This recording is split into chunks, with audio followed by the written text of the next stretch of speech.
Nada, muy brevemente, ya os ha contado Manolo, bueno, pues el libro que he presentado yo, Antonio, que teníamos muchas ganas de que viniera a presentarlo, y por lo que veo vosotros y vosotras también. Pues nada, es un estudio bien profundo, ¿no? Que me decía Antonio que le había llevado varios años, ¿no? Ha tenido que estar en varios archivos, ¿no? En Ámsterdam, en Estados Unidos. Imagino que tiene que ser difícil porque, como veréis, pues no había nada publicado prácticamente, ¿no? Yo creo que es la primera obra que trata el tema de la Sinamo, ¿no? Y además también reflejado como lo hace aquí. Bueno, ya lo contará Antonio, pero simplemente nos sorprende que siempre las mujeres pues parece que no están, ¿no? Y a la vez, pues en cuestiones, digamos, que sí que tienen que ver con una cierta cultura de, si no de alta alcurnia, pues que tienen más que ver con la burguesía, pues sí que siempre encontramos algo en todas las artes, ¿no? En la filosofía, sin embargo, pues todo lo que tiene que ver con las clases obreras sí, siempre parece que está un poco más en la sombra, y es escandaloso que hasta 90 años después pues no se haya empezado a oír muy tímidamente, y esta es la primera obra, esperemos que no sea la última, ¿no? Que nos habla de la Sinamo, de esas mujeres que además de desempeñar oficios agrícolas o en las fábricas y demás, pues eran en muchos casos autodidactas, ¿no? O sea, que es un grupo que se conforma de manera muy natural, ¿no? Frente a otros grupos que son conformados quizás de una manera más artificial, ¿no? Y mencionábamos antes la Sin Sombrero, sin prestarle tampoco valor, pero bueno, es un grupo que surge en un momento, ¿no? de agitación social, de agitación sindical, y surge por su propia iniciativa, ¿no? Y de una manera como muy natural, ¿no?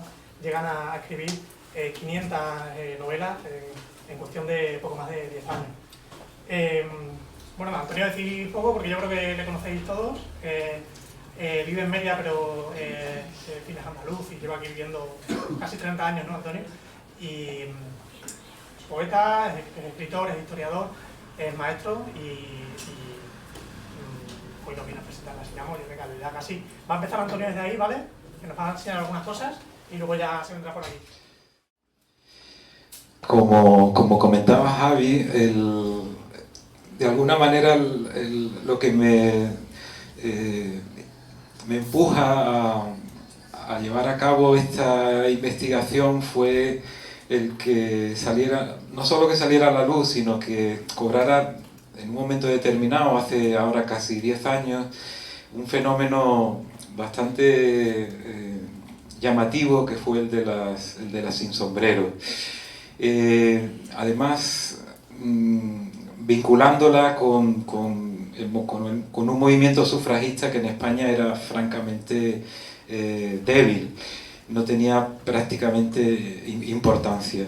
Entonces, como él dice, sin quitar el mérito a esas otras mujeres, pero yo sabía, no con qué profundidad, porque no había hecho una investigación a fondo, pero sí sabía que había habido otras mujeres en el mundo de la literatura, en este caso, que habían conseguido bastante éxito editorial y que no habían tenido la suerte de quedar para la memoria, ni para la historiografía, ni para la investigación universitaria.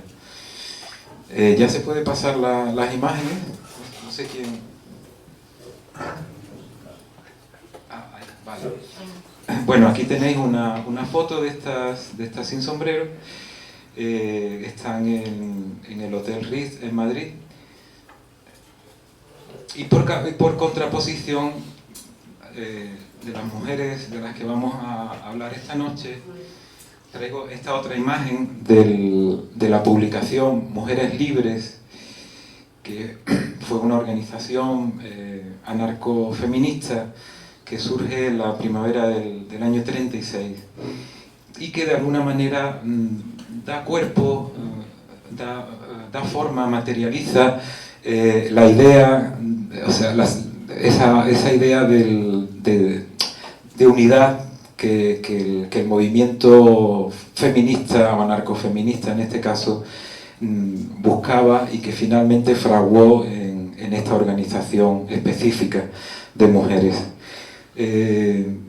Curiosas, si veis, esas mujeres pues están con un yunque, un martillo, con una hoz, porque efectivamente, tanto esta organización como las editoriales donde tuvieron acceso estas escritoras que venían de la clase trabajadora, pues de alguna manera está claro que ese mundo se va a ver reflejado en sus trabajos, en sus novelas, en sus narraciones.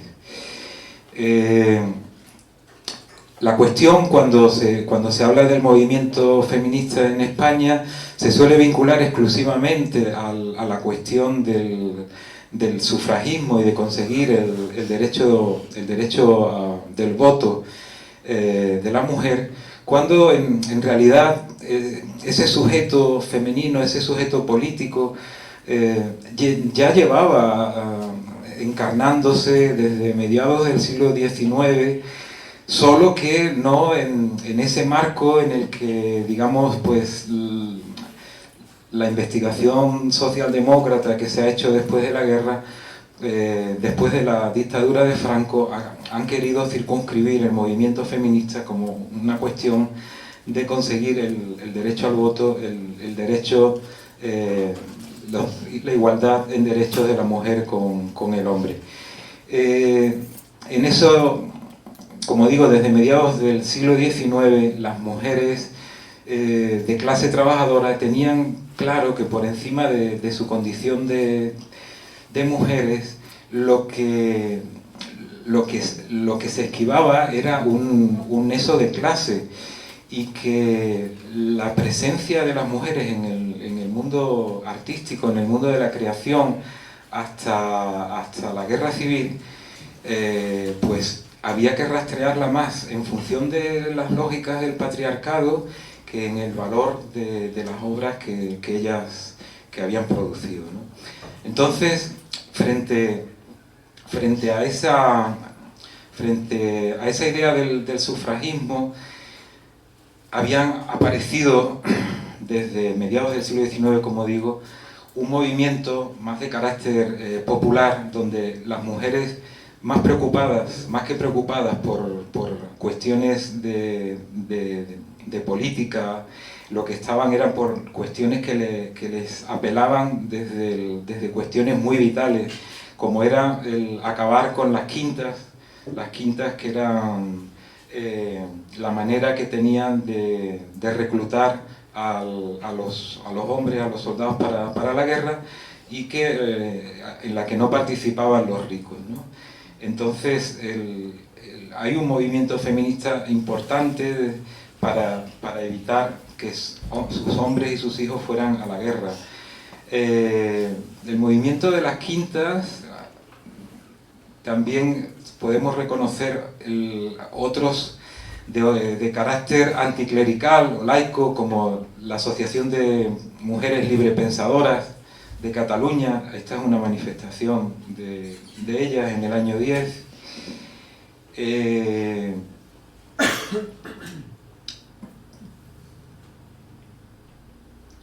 Y por supuesto, huelgas. A medida que la mujer se fue incorporando al mercado de trabajo, las huelgas, ellas también empezaron a utilizarla como una herramienta de defensa de sus derechos y de reclamación de mejoras sociales. Huelgas textiles, huelgas del cuero, huelgas en fábricas de tabaco, de papel. Convocaron también a las mujeres mucho antes de que el sufragismo tuviera ningún tipo de poder en España. También por la carestía de la vida, como estas imágenes que veis de Málaga, en las que las mujeres en masa se manifestaban pues por la subida del precio del pan. Y sufrían también la represión de las fuerzas policiales. Incluso algunas pagaron con sangre, ¿no?, con su vida, estas huelgas, estas manifestaciones. Bueno, lo que quiero mostraros con esto es hacer ver que la mujer como sujeto político aparece mucho antes de que el movimiento sufragista en España tuviera fuerza, y que surge pues vinculada, como digo, a cuestiones mucho más vinculadas con la propia subsistencia, ¿no?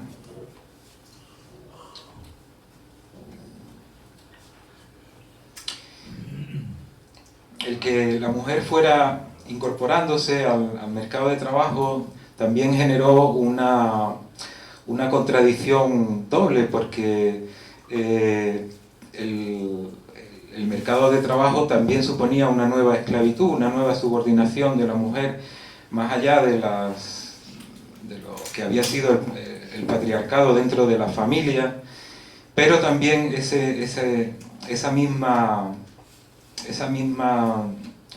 incorporación al mercado de trabajo suponía para las mujeres una posibilidad de independencia económica que hasta entonces no habían tenido.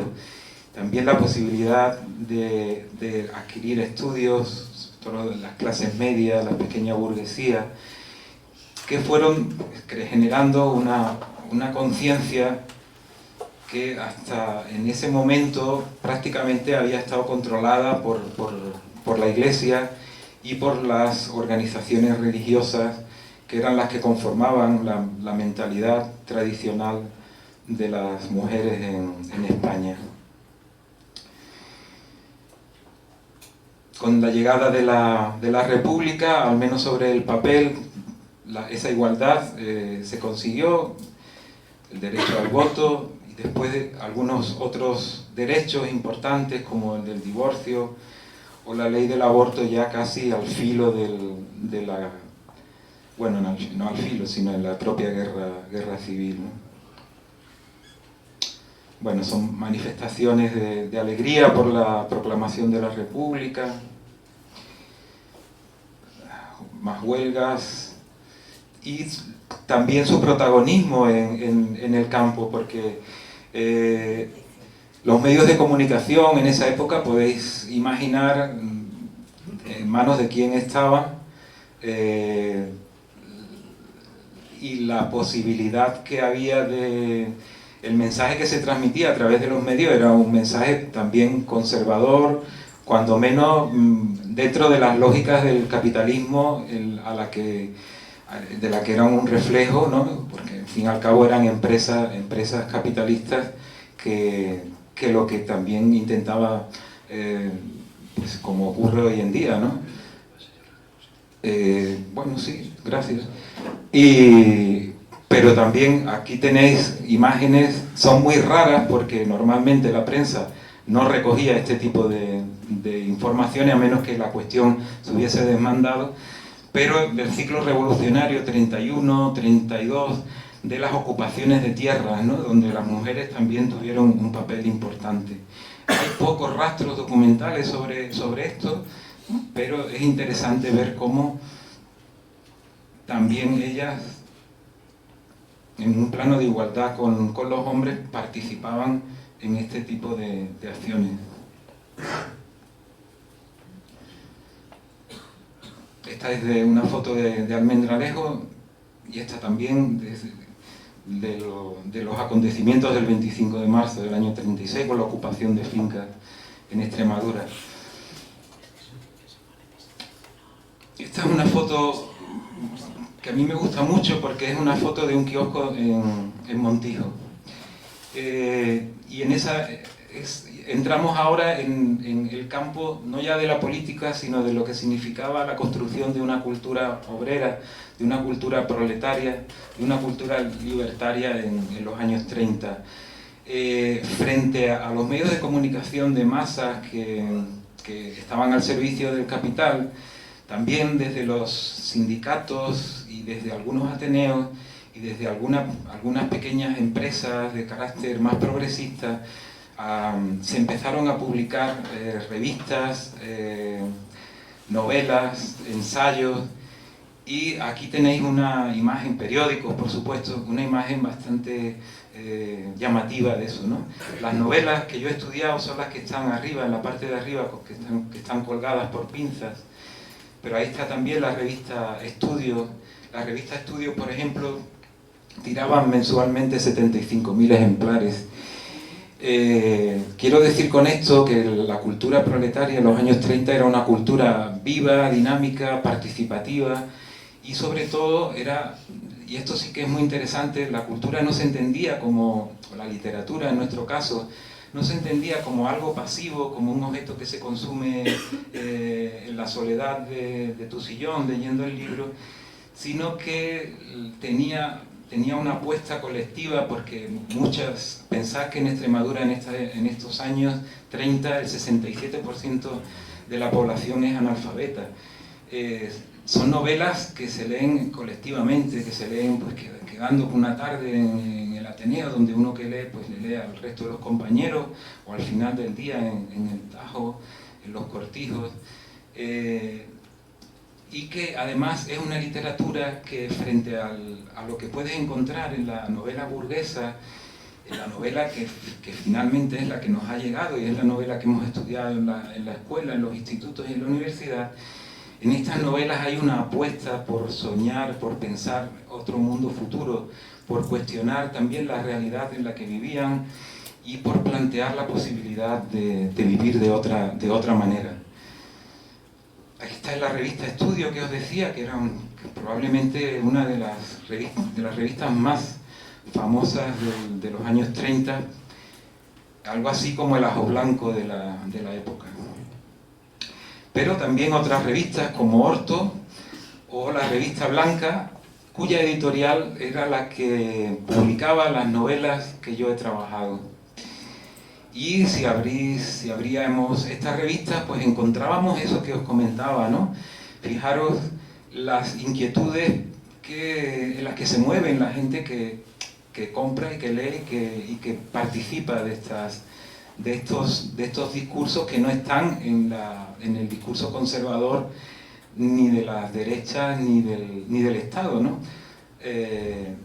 Aquí la imagen de la derecha, por si no lo veis muy bien, lo que hace es una crítica a una práctica muy habitual en esa época, que era la ley de fuga, y que se utilizaba para ajusticiar de forma completamente alegal a una persona incómoda, ¿no? Normalmente un trabajador, un obrero.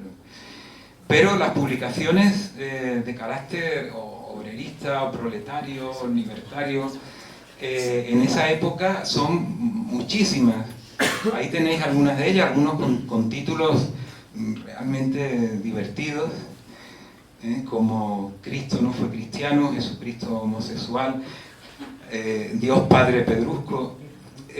Tenéis que tener presente el poder de la Iglesia Católica en esa época y la necesidad que había de liberarse a través de un discurso anticlerical de lo que había sido esa colonización de las conciencias que se había hecho hasta entonces, ¿no? A través del púlpito y de los colegios católicos. Y las novelas, como os decía, las novelas de signo proletario, algunas muy famosas en la época, como La conquista del pan, que era un libro de muchísimo éxito en los primeros años 30 del pasado siglo XX. Y todo esto, ¿dónde germinaba? Porque pensad por un momento que prácticamente el estado del bienestar, como lo conocemos nosotros hoy, tiene muy pocos años de vida. Hay que pensar esa es una idea casi de los años 80 y quebrada actualmente, o medio quebrada, pero el Estado en los años 30 es sencillamente un Estado represor con el que el obrero solo se relaciona para que la policía lo apalee o lo encarcele, ¿no? O para cobrarle impuestos. Pero ofrece muy pocas contrapartidas, ¿no? A la clase trabajadora. Por lo tanto, toda esta producción cultural, ¿dónde se refugiaba? ¿Dónde se acogía? Pues en los ateneos. Ahí tenéis una imagen de uno de esos ateneos. Aquí otro, este es el Ateneo Libertario del Clot. Unas imágenes fotos de los interiores de estos ateneos, donde la biblioteca tenía un papel importantísimo y donde no solo se daban clases, tanto para pequeños como para adultos, por la tarde o por la noche después del trabajo, eran sitios de lectura, eran sitios de socialización básicos, y además a partir de los ateneos pues surgían grupos teatrales, surgían corales, grupos excursionistas, una serie de formas de organizarse y de socializar que van a estar luego muy presentes en las novelas que escriben estas mujeres. Aquí tenéis a 3 chicas del Ateneo Libertario de Casasviejas, antes de que ocurrieran los tristes sucesos que allí tuvieron lugar. Y fijaros la importancia del libro en la cultura libertaria, porque les gusta retratarse con ellos, ¿no? Esa idea del valor, la dignidad que imprime el libro, la importancia de la cultura para personas, para mujeres que tenían muy difícil cultivarse y que la mayor parte de ellas pues tenían una cultura prácticamente autodidacta, ¿no? Universidades populares, escuelas que costeaban los propios obreros en aquellas localidades donde tenían posibilidades o fuerza para llegar, para hacerlo, una manera también de contrarrestar la escuela religiosa, la escuela controlada por la Iglesia Católica. Bueno, pues aquí fotos y más fotos de escuelas racionalistas, escuelas libertarias, escuelas libres, escuelas modernas, todas esas categorías que también van a estar presentes en las novelas que escriben estas mujeres. Aquí tenéis otra vez esa idea, ¿no? del libro, del periódico, de la necesidad de formarse, de cultivarse, de la que eran tan conscientes y que pues hoy parece que hacemos casi gala, ¿no? O sea, lo curioso de nuestra sociedad actual es que la gente hace gala de su ignorancia. Incluso llegaron a editarse revistas como esta que tenéis aquí, que sostiene esta niña, que era un cómic para niños que se llamaba Libertín. Aquí tenéis las aventuras de Libertín y Acracita, y además son cómics muy divertidos porque claro, tienen también un mensaje de rebeldía, como el niño no debe aceptar cualquier tipo de orden o de autoridad por el mero hecho de que sean personas mayores, sino que la autoridad o el orden tiene que ser razonado, ¿no? Y también hay reflexiones estupendas en estos cómics, como esta, por ejemplo, sobre el circo, donde vienen, no tenemos tiempo, pero si nos diera tiempo a poderlo leer, veríais ahí que hay una crítica casi animalista, diciendo que hay que defender a los derechos de los animales, que no hay que maltratarlos, que los animales en el circo no deben de estar, que deben de estar en su sitio, ¿no? En la selva o en los campos, o que eso de encerrar a los animales en jaulas es una cosa muy feo, ¿no? Y también dice que lo del circo es una cosa que si uno puede evitarlo, mejor, porque es mejor gastarse el dinero del circo en libros o en otras cosas. Finalmente, la revista Mujeres Libres, que, insisto, pues la primera organización específica de mujeres dentro del mundo libertario, y con una serie de propuestas y hacia el mismo mundillo libertario, porque los hombres, pues por muy libertarios que fueran en el sindicato y en la obra, pues cuando llegaban a casa, como ellas critican en la revista, se ponían el batín y las pantuflas, ¿no? De amo y señor. La necesidad de asociarse de las mujeres. Aquí tenéis una foto del sindicato Emancipación Femenina de Jerez, que eran trabajadoras que trabajaban en casas como sirvientas, y que una de las escritoras que yo he estudiado fue la que organizó este sindicato en marzo del 36 y 3 meses después tenían 1.200 afiliadas en el sindicato. Bueno, aquí tenéis fotos de exposiciones sobre mujeres libres. Y finalmente entramos en las novelas que yo he estudiado. De todo este panorama que es amplísimo, yo elegí una editorial. Pensad que se editaron más de 15.000 títulos en los primeros años 30, de 15.000 títulos de literatura, digamos, obrera. Yo me centré en una colección de una editorial que se llamaba La Novela Ideal y La Novela Libre. Son 2 colecciones. La Novela Ideal se publicaron 594 novelas, 113 fueron escritas por mujeres. Es el número por 13 mujeres, 113 novelas escritas por 13 mujeres. No hay ninguna otra casa editorial que diera cabida a tantas mujeres como la editorial de la Revista Blanca. Las novelas empezaron a publicarse en el año 25 y la última se publicó en el verano del 38, y la novela libre empezó a publicarse en el año 34 y paró en el 37. De esta novela que tenéis aquí, está el número 5, salía un número semanal y se publicaban entre 10.000 y 50.000 ejemplares. Cualquier editorial hoy en día que tirara 10.000 ejemplares de una novela, bueno, pues estarían millonarios, ¿no? O sea, la idea que quiero transmitiros con esto es que estas novelas se leían, porque ninguna editorial tira 50.000 ejemplares de una novela que no se va a vender, y más si tiene que tirar una cada semana. Costaban 15 céntimos, como veis ahí en el precio.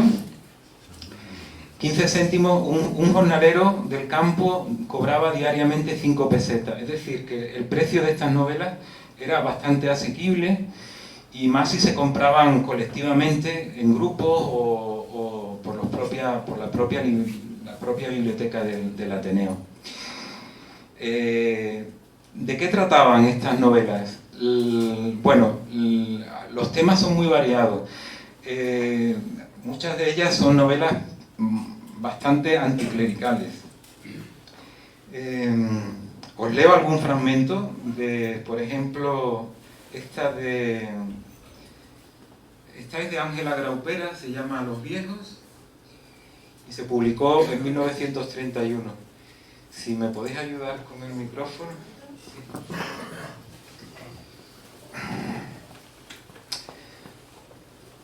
Más lejos, un Cristo clavado en la cruz parecía mirar triste y asombrado aquel rebaño tan extraño a su ideal. Una lamparilla de llama chisporreante y débil prestaba al sangriento cuerpo reflejos lúgubres, trágicos. Diríase que sufre y que los blancos labios se lamentan. Y exclama Cristo: ¿para eso morí? ¿Para hacer de mi acto de amor una obra comercial?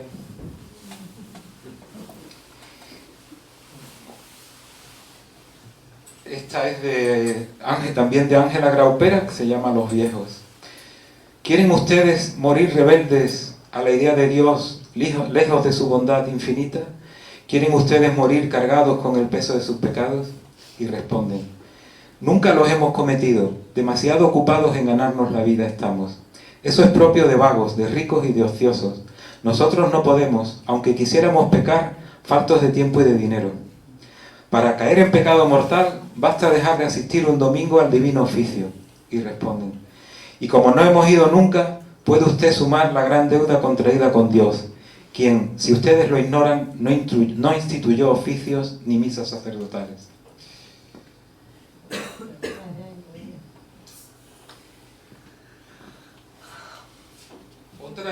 Otras novelas empiezan a tratar, incluso antes de que se aprobara la ley del divorcio, empiezan a tratar la cuestión del divorcio.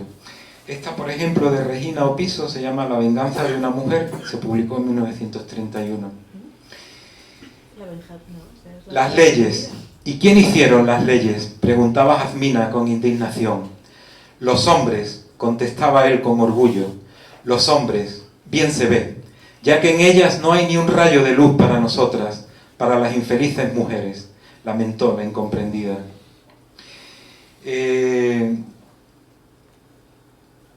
En torno al tema del divorcio, no solo hay diferentes posturas, ¿no? Desde las que lo ven como algo positivo y las que creen que el divorcio arregla poco, porque piensan que, además con bastante razón, que los jueces pues responden también a una mentalidad patriarcal, ¿no?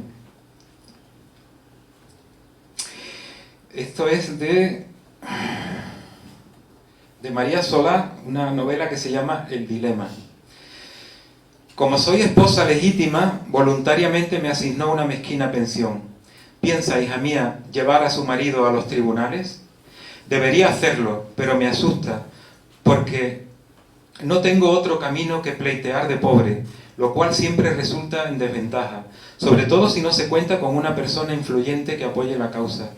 No cuento con un punto de apoyo y me temo que perdería el tiempo y la paciencia, pues mi marido, con su palabrería hábilmente mentirosa, su dinero y sus influencias, constantemente haría ver negro lo que es blanco a todas luces.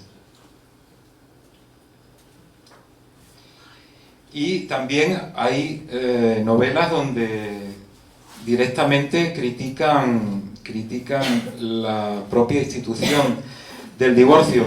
Pensad que para, digamos, la facción más purista del mundo libertario hispánico, las relaciones tenían que basarse en la mutua confianza, en el amor libre, sin ningún tipo de atadura jurídica, legal o religiosa, ¿no? Bueno, os leo el fragmento. Después de mucho meditar, creo que sería conveniente para mi tranquilidad entablar una demanda de divorcio. ¿Crees oportuno el momento? Bueno, os pongo en circunstancias. En la novela que tratamos de la herencia, ella se ha casado con su novio. Después ella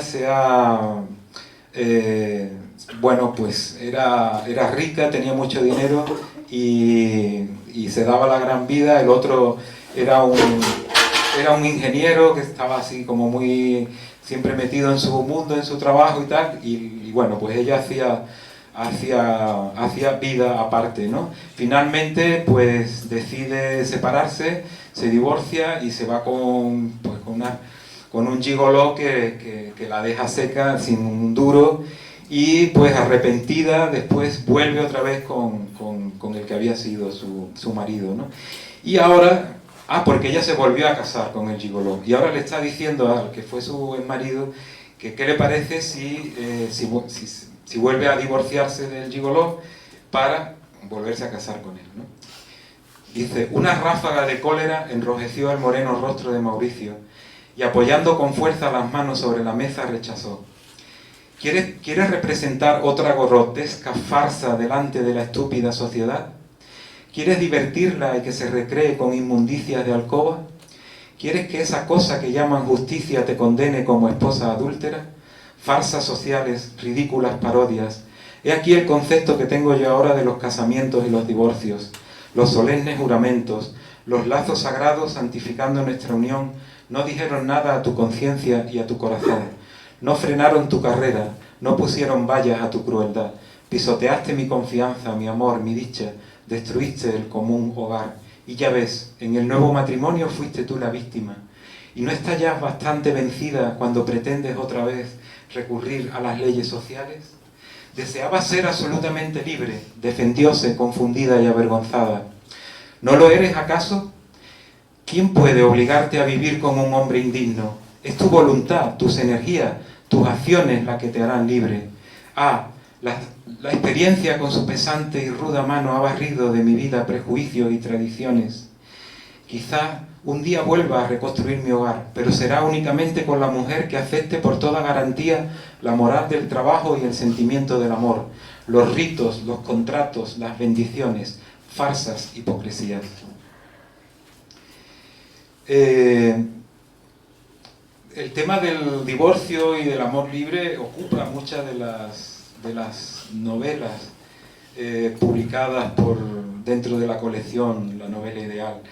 Esta es otra bastante curiosa porque la trama es de Margarita Amador, se llama Por fin triunfantes, y lo que plantea la protagonista, que se llama Aura, accede a unirse con el patrón de su hermano para que éste no pierda el trabajo, pero se niega a casarse. Y entonces, fijaros cómo le habla a este patrón que quiere casarse con ella, y le dice ella: como sea que nuestro contrato de compraventa tendrá lugar directamente entre los interesados, querrá usted dispensarme de la mojinganga de llevarme a una iglesia y exponerme ante un hombre a que le diga si le quiero o si no le quiero a usted. Mis padres no necesitaron de este requisito para llevar una vida ideal y para adorarse, y de mi parte he tenido siempre el convencimiento de que atar el corazón con papeles y firmas era una cosa tan ridícula como innecesaria. Poner por testigo a estatuas de madera es algo que colma la medida. Si yo he de ser su mujer, déjeme usted al menos disponer de mi existencia como me plazca, y no me obligue a una ceremonia que me da asco.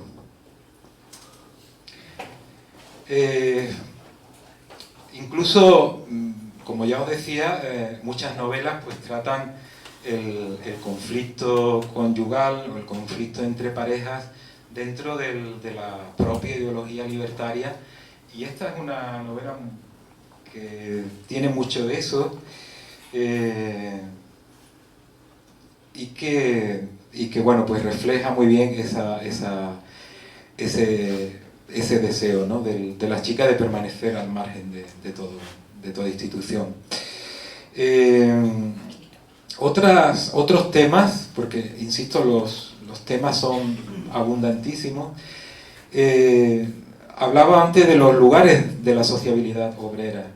Esta novela es de Ada Martí, se llama Un drama que no es de amor, y lo que cuenta es la historia de un joven activista que es desterrado por las autoridades a una remota aldea de los Pirineos, y que cuando llega allí pues empieza a sembrar la semilla de la rebelión, de lo libertario entre la gente, entre los jóvenes sobre todo del pueblo. Otra cosa muy curiosa de estas novelas, que son novelas instructivas en la manera que en muchas de ellas la trama sirve para reconducir determinadas actitudes, o sea, para marcar determinadas actitudes, o cómo se tiene que comportar uno pues ante una relación de pareja, ante una relación con un empresario, qué actitud tienes que tener cuando vas al Ateneo. Hay instrucciones en muchas de estas novelas para cómo hacer para ocupar una finca, cómo hacer para que la revolución triunfe, cómo montar un Ateneo. Bueno, esta, por ejemplo, habla de eso, ¿no? Os voy a leer un fragmento de Un drama que no es de amor, de Ada Martí. Le preguntan los jóvenes a este chico que ha sido desterrado al pueblo, y le dicen: ¿por qué no viene usted todas las noches al café? En vez de jugar a las cartas, nos leerá el diario, explicará cosas. Si no quiere beber licor, tome café, o si no, nada. Amílcar, que así se llamaba el desterrado, fue todas las noches al café. Primero se congregaron a su alrededor los jóvenes que le llamaron, después sus amigos, luego los viejos, y de día en día creció el número y el entusiasmo. Le decían: ¿nosotros no podríamos hacer un sindicato?, preguntáronle un día. Sí, hombre, sí, ya lo creo. ¿Y pertenecer a la CNT? Naturalmente. Yo os aconsejaría un Ateneo. Encontraríais menos dificultades. No sería tan vigilado y su labor en un pueblo agrícola es más fructífera, ya que la actividad a desarrollar es de cultura y capacitación, más que de lucha económica. ¿Y qué hay que hacer? Pediremos unos estatutos para llenar unas triquiñuelas legales para que no nos molesten. Luego hacer una suscripción por biblioteca, comprar libros, buscar el local. Bueno, ahí veis cómo se van dando las pautas de cómo se monta, en este caso, un Ateneo, ¿no? Un poco más adelante en la novela te dice incluso los libros que hay que comprar, ¿no? Dice, el dinero se recogió. Porque también les dice que es conveniente que venga un maestro para dar clase a los niños. Fundóse un colegio-biblioteca, formóse un cuadro escénico y la juventud ya no iba al baile. Gustaba de ir a las sesiones teatrales donde se ejecutaba El Sol de la Humanidad, El Cristo Moderno, El Proceso Ferrer. Al propio tiempo que se solazaban, adquirían cultura y moralidad. Los beneficios del grupo teatral eran destinados a adquirir una biblioteca en la que ya contaban con algunas obras importantes, entre ellas El hombre y la tierra, Geografía universal de Eliseo Reclus, y autores tan célebres como Malatesta, Anatole France, Kropotkin, Tolstoy, Diderot, Zola, Víctor Hugo, tal. Bueno.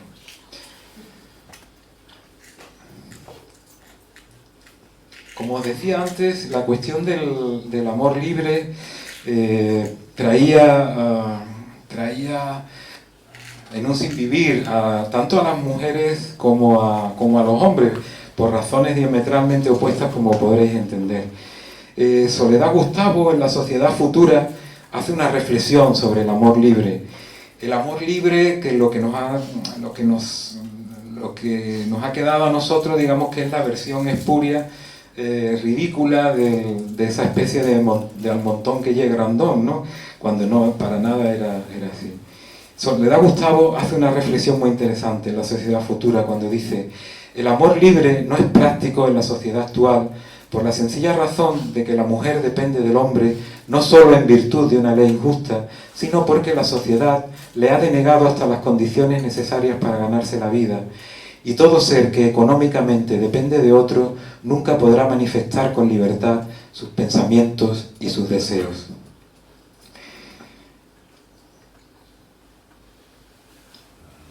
Había otra línea de crítica potente en estas novelas es la que hacen a la novela rosa, a las novelas de salseo que diríamos hoy, y a todo ese universo del romanticismo que ellas consideraban que era profundamente perjudicial y nocivo para las mujeres.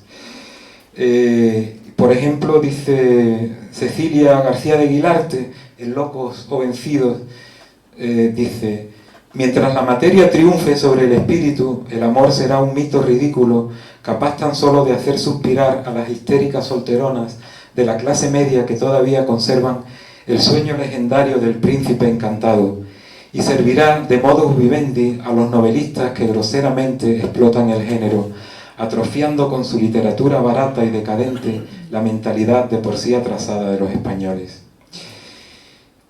Otro fragmentito es de Ada Martí, Memorias de un colegial. Ya estoy cansado de leer tonterías. ¿Tan joven y cansado de leer? Ya ve. Tengo 16 años y desde los 8 trabajo. Hasta los 10 guardé cabras, después al campo. Siempre he procurado llevar un libro o un periódico. Nunca he leído nada que me gustara. Historias de príncipes que hacen el amor a la luz de la luna, que bailan en salas deslumbradoras con princesas y marquesas, reinas desventuradas con diademas de oro, perlas, zafiros y brillantes, collares de esmeraldas, cosas sosas, aburridas y sin importancia. O está Antonio Maimón en La madre, que hace una crítica también de las novelas muy divertida, porque dice: nadie al verla coser con la prisa natural de quien de esta prisa saca el pan cotidiano, con su sencillo vestido de percal, su cabello prematuramente cano, habitando en una buhardilla amueblada con una mesa y 4 sillas de pino, la hubiese tomado por la protagonista de una novela, ya que éstas acostumbran a ser extraordinariamente hermosas y gentiles, y adornadas de tales condiciones que hasta los transeúntes quedan admirados a su paso por la calle. Mas nuestra antigua conocida Alicia, que no era otro la que afanosamente cosía, siguió siendo tan insignificante como en la primera parte de su historia. Manifestaba su exterior tanta igualdad con las demás obreras de su edad y clase, que a su paso por la calle no llamaba la atención de nadie. No sé si esta cualidad será del agrado del lector. Ni él ni yo tenemos la culpa de que Alicia no tuviera unos ojos irresistibles, ni cutis de seda, ni sencillamente carne, ni estas cualidades son indispensables en toda novela. He de decirte, amigo lector, que en estos momentos siento una gran envidia hacia un novelista que encontró una heroína para su novela, poseyendo unas manos tan privilegiadas que, a pesar de emplearse en los oficios más bajos y penosos, eran la envidia de las grandes señoras. Por ese lado estamos en desgracias, pues las de nuestra amiga no habían podido resistir el continuo fregar y lavar, así como otros menesteres tan poco románticos como los citados. Otra cuestión que también aparece en las novelas es cómo las mujeres aparecen con esa palabra ahora que se dice tanto de empoderadas, al punto de haber modificado lo que se consideraban que eran las formas de cortejo tradicional. Invertir hasta ese punto los papeles del hombre y la mujer en esas cuestiones. Por ejemplo, Frente al amor, de Federica Montseny, dice ella, despreocupada y llana, fue la primera que le dijo, sin ambajes ni rodeos: nos queremos, y como los dos somos mayores de edad, no necesitamos más ley que de nuestra conciencia para consolidar una unión que nuestros corazones piden. Unámonos libremente para poder libremente desunirnos cuando nuestro amor muera o cuando algo nos separe el uno del otro. Antonio, ¿tienes alguna novela original o la que intentado buscar? Sí, hay un par de ellas todavía. Yo compré algunas. En todo colección hay un par de ellas. Están a 60 euros. De 15 céntimos a 60 euros. Y además sucede otra cosa. Las que yo compré en su momento, cuando empecé a trabajar esto hace ya casi 6 años, y las que todavía quedan o van apareciendo, porque muchas veces son librerías que compran y que los libreros de viejo ponen luego en esta plataforma, ¿no? Pero las que me da la sensación, por todas las que he visto hasta ahora, que son las más inocuas, es decir, las que tienen un contenido político más suave, las más acomodadas, no son las más heavy, digamos, ¿no? Donde hay un discurso más fuerte, más empoderado por parte de las mujeres.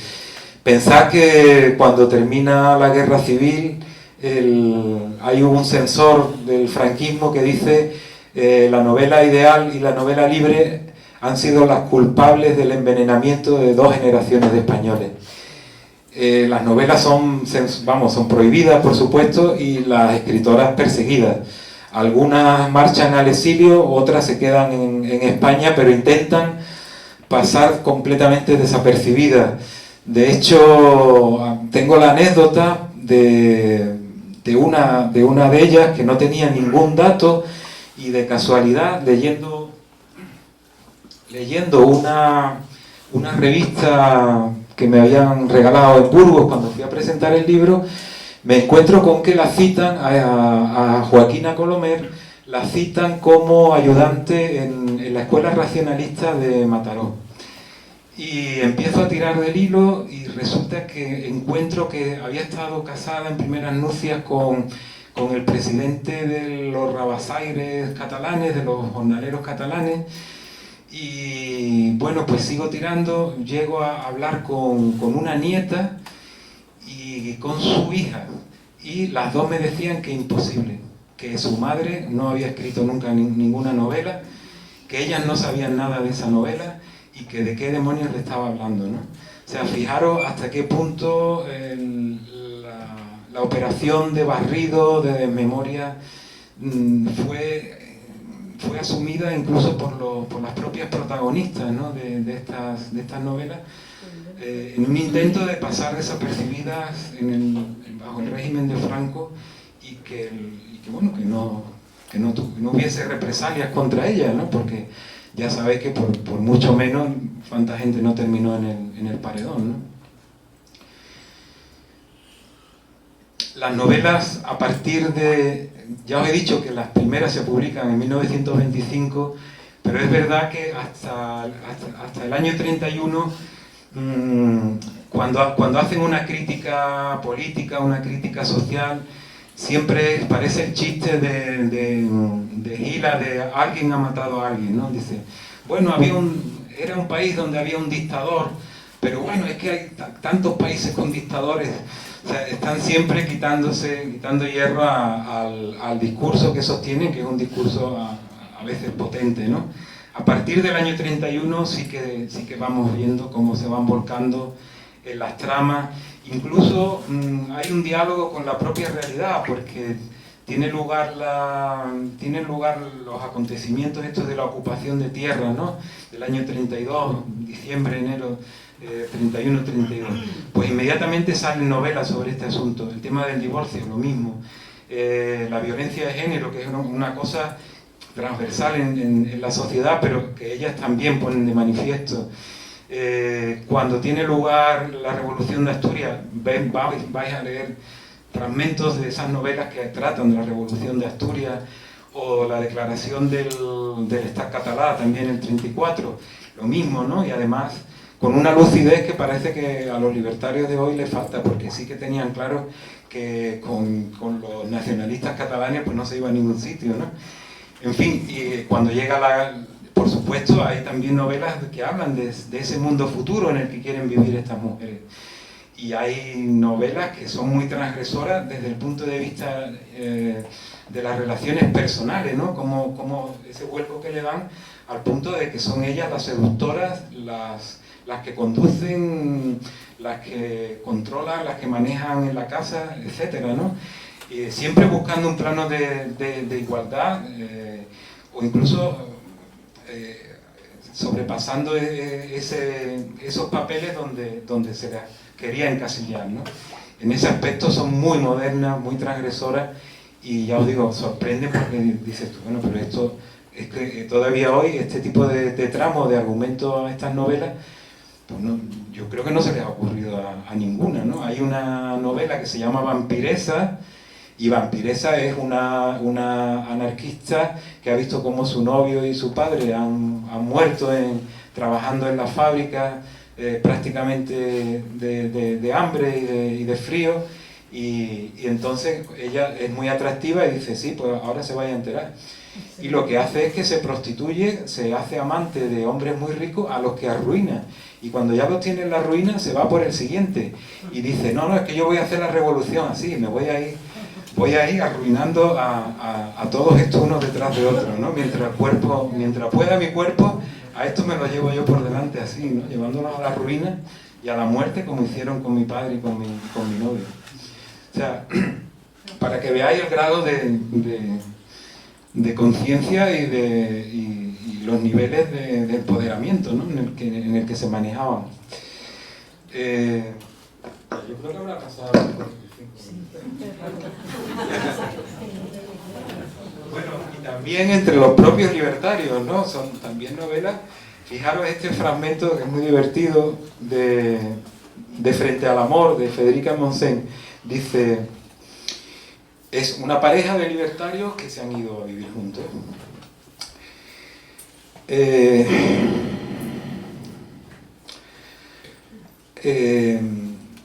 Diana quiere asistir, aquí dice la novela, Diana quiere asistir a una conferencia sobre problemas sexuales.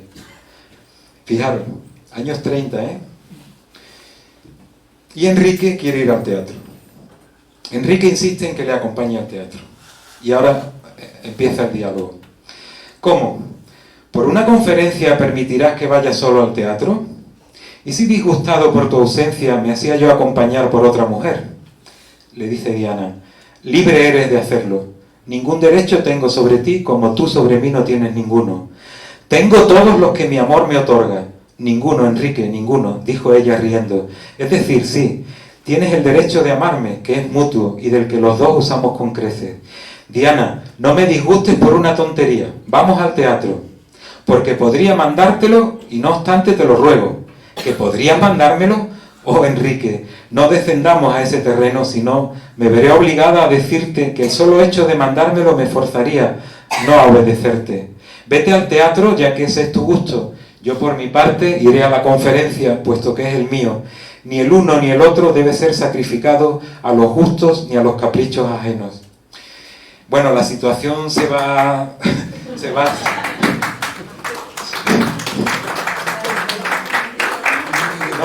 la situación se va tensionando entre los dos, y entonces, bueno, Diana lo que está haciendo en la novela es que le está dando una lección de pedagogía feminista con el que las mujeres que leían estas novelas podían armar luego argumentos cuando se encontraran en estas situaciones, ¿no?, frente a los hombres.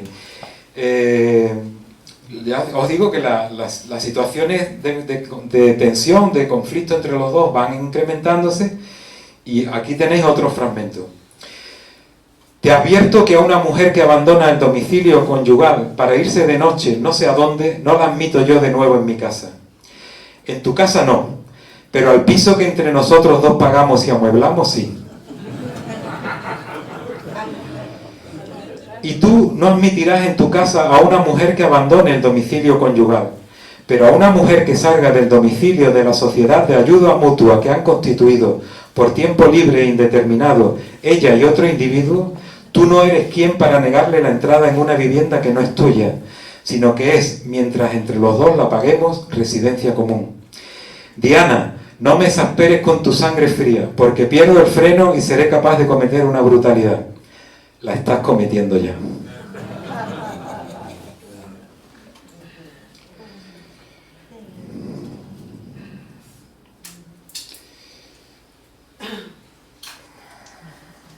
Bueno, hay otro fragmento también en este. Ahora están con el tema del... Bueno, lo leo. Siguen ellos de bronca, en plan... ningún deber tengo de pensar en tu servilleta, ni de hacerte la comida, ni de servirte. Si lo hago es porque me agrada complacerte. Como un gusto lo he ido haciendo hasta ahora. Como una obligación no volveré a hacerlo. ¿Es que pretendes que te lave yo los platos?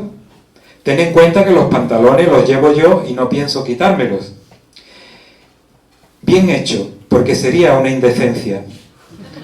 Los platos los he lavado hasta ahora yo porque ese ha sido mi gusto. De hoy en adelante, si es una imposición, dejo de lavarlos, por lo menos los tuyos.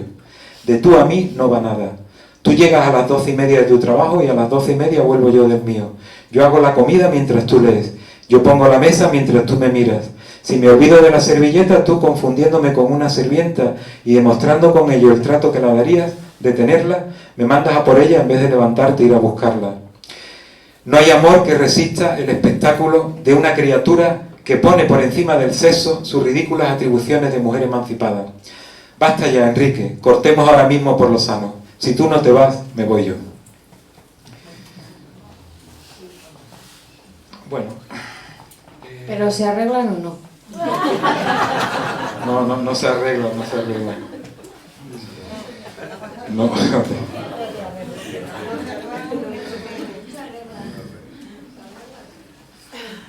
Pues no sé, yo creo que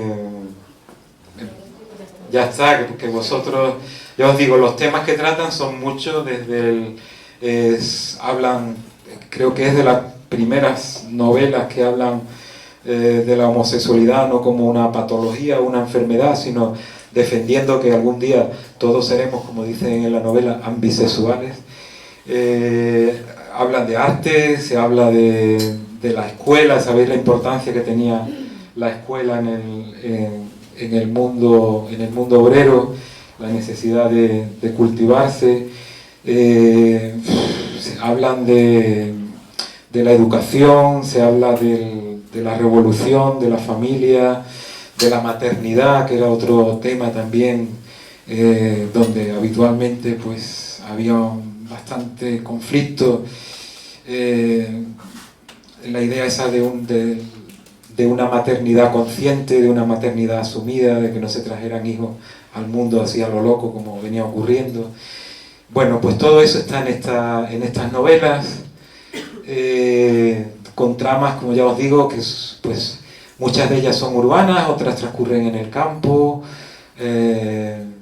pues con los grupos, un poco reflejo de ese mundillo, ¿no? De ese mundo de gente que salía los domingos de excursión, de gira, de otro tema también que aparece es el vegetarianismo y el nudismo.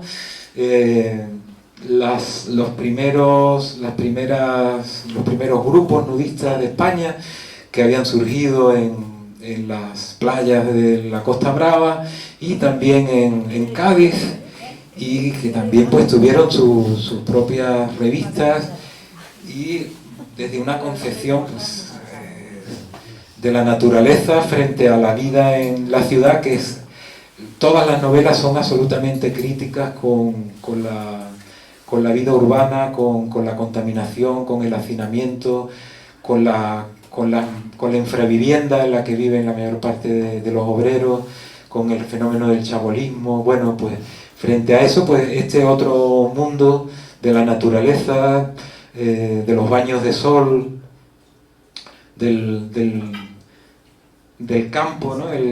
También una relación muy ambigua, ¿no? Porque sí que el campo es como la encarnación de todo lo natural, de lo que hay que volver, pero un rechazo de las mentalidades conservadoras y reaccionarias que eran comunes en el mundo campesino, ¿no? Bueno, pues si queréis preguntar alguna cosa... ¿Eh? Ah, bueno, pues si quieres seguir tú aquí... Heroínas, por ejemplo, es una novela que trata la Revolución de Asturias. Esta es una novela que habla de los primeros días en la Barcelona después del golpe militar del 18 de julio. Esta también habla de ese momento. Y son, como os decía, las más difíciles de encontrar. Y un reflejo, una vez más, de la propia sociedad. Son novelas que van al paso de lo que sucede, ¿no? en ese tiempo. Novelas que hablan también de las colectividades.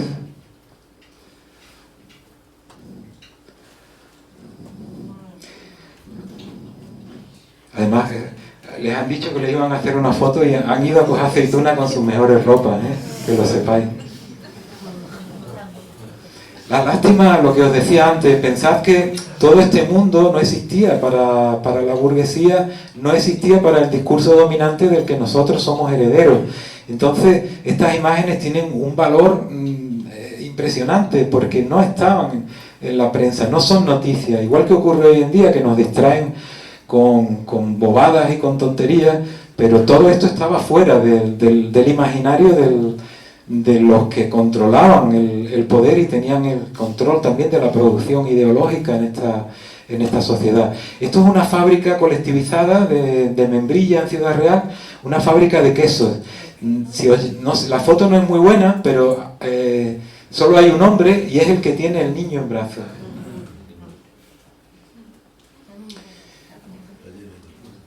Vale, bueno, pues tú sigues hasta el final con las fotos, ¿sí? Bueno, yo me voy para allá, por si queréis preguntar algo.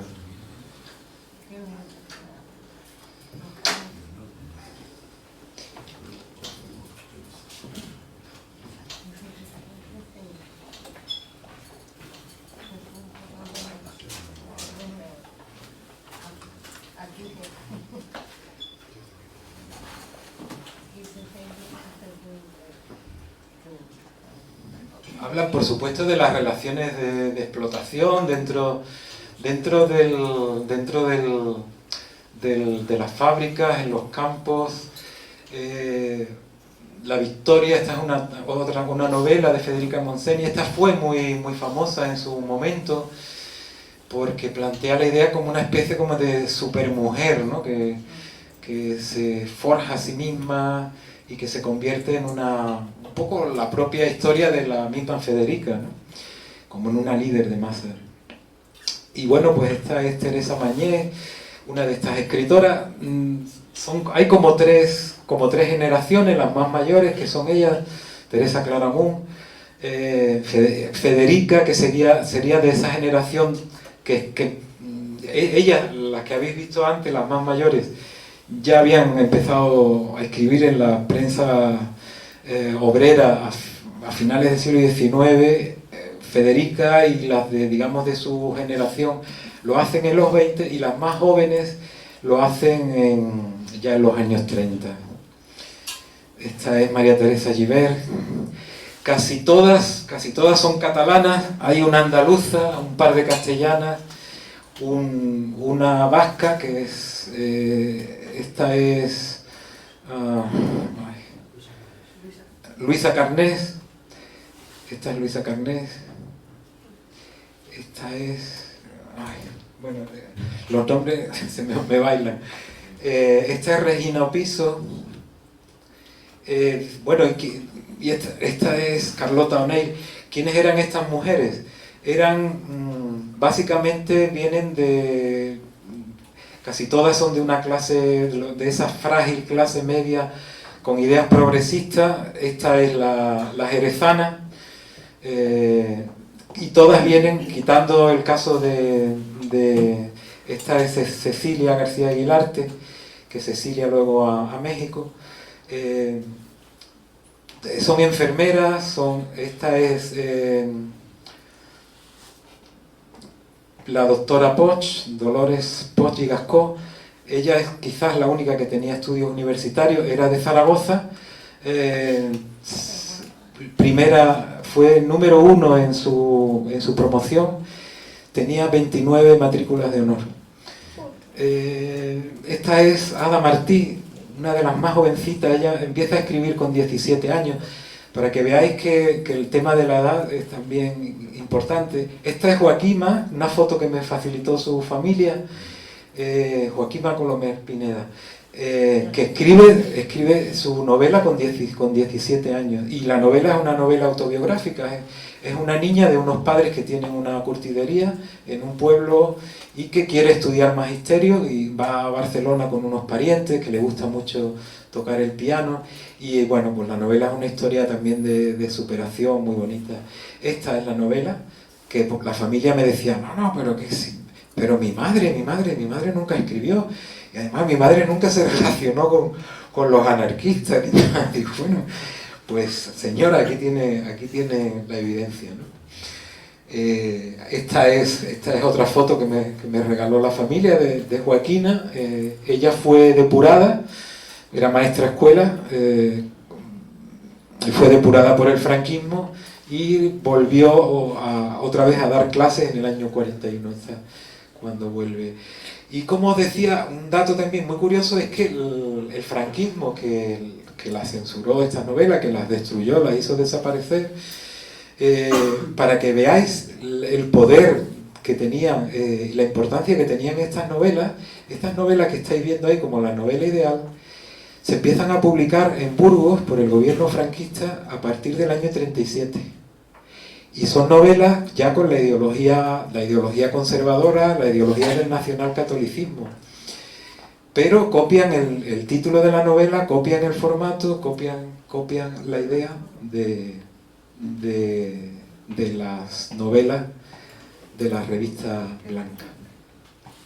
Y creo que ya está, que con esto se terminan eso. Y ahora, si queréis preguntar a vosotros algo.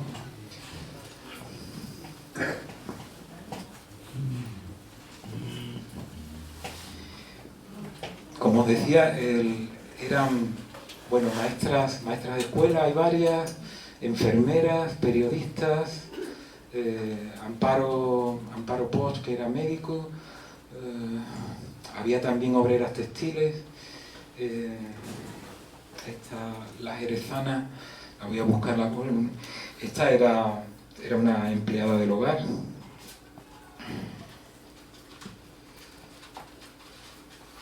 Y las edades, pues desde algunas muy mayores como Teresa Mañé o como Teresa Claramunt, que había nacido en 1862, murió en el año 31, hasta jovencitas como Ada Martí, que publica su primera novela con 17 años en 1936.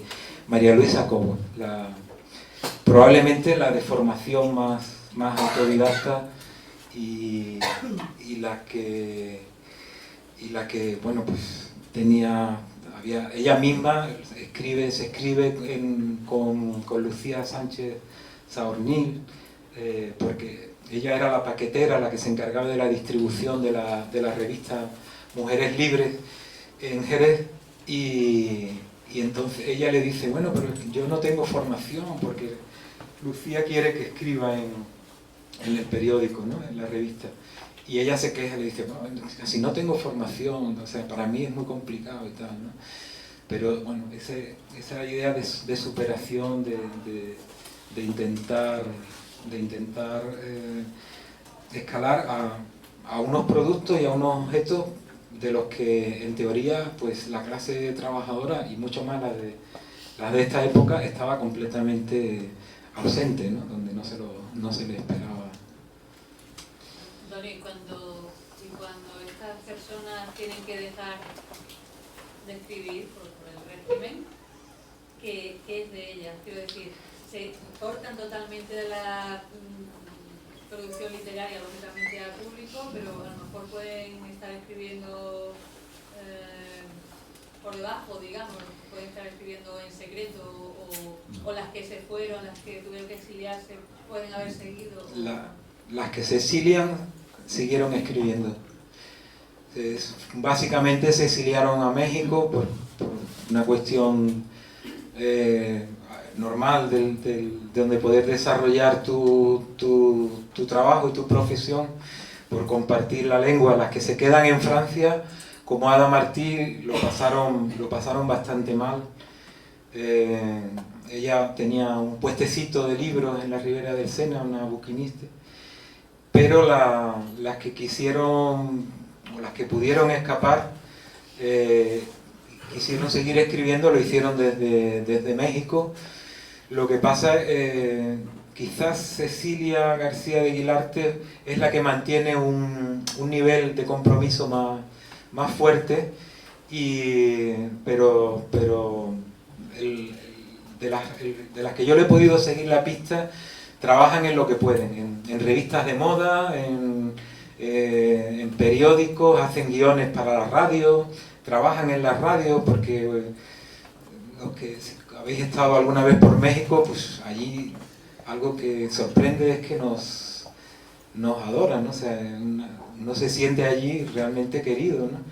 Entonces supongo que no fue difícil para ninguna encontrar trabajo, pero nunca más volvieron quitando el caso de Guilarte, pero bueno, Guilarte prácticamente hasta los años 60 no vuelve a escribir otra novela, y las que publica en México no tienen esa potencia, no hay una reivindicación ni de ese mundo futuro con el que soñaban como mujeres libres, ni tampoco una crítica muy profunda de las estructuras sociales del México en el que viven, donde de alguna manera ellas poco a poco también van consolidando una posición, ¿no?, digamos de privilegio casi con respecto a las masas desheredadas de México, ¿no? Las que se quedaron aquí, desde luego, no volvieron a escribir, al menos yo no he encontrado novelas de ellas, y casi lo difícil es seguirles la pista, porque la sensación que dan es de borrado, de intentar desaparecer, intentar que el régimen no sepa que yo he estado vinculada a este tipo de experiencias o de literatura, ¿no?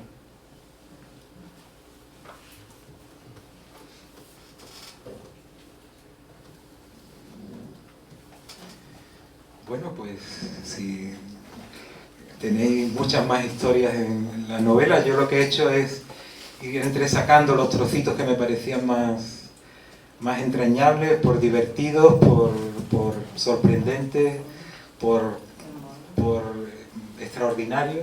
Entonces, bueno, pues seguid vosotros. Muchas gracias.